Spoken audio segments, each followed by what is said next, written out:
श्रीगणेशाय नमः। नारद उवाच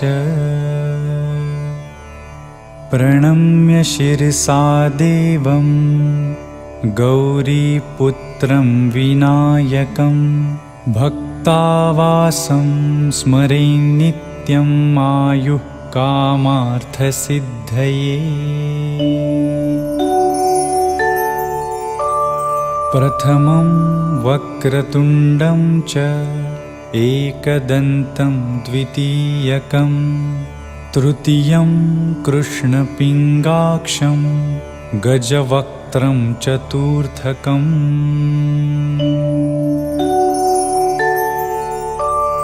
लम्बोदरं पञ्चमं च षष्ठं विकटमेव च सप्तमं विघ्नराजेन्द्रं धूम्रवर्णं तथाष्टमम्।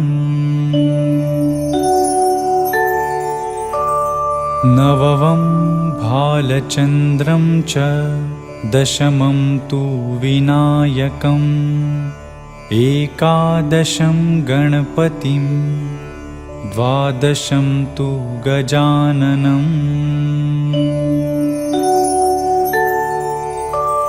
द्वादशैतानि नामानि त्रिसन्ध्यं यः पठेन्नरः न च विघ्नभयं तस्य सर्वसिद्धिकरं प्रभो।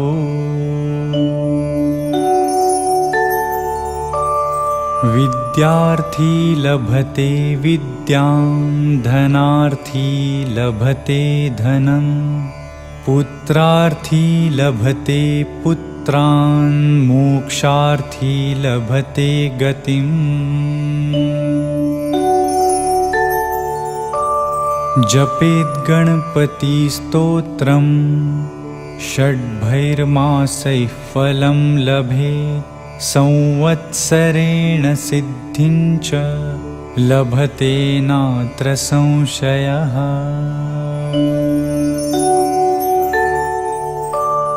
अष्टभ्यो ब्राह्मणेभ्यश्च लिखित्वा यः समर्पयेत् तस्य विद्या भवेत् सर्वा गणेशस्य प्रसादतः। इति श्रीनारदपुराणे संकष्टनाशनं नाम श्रीगणेशस्तोत्रं सम्पूर्णम्।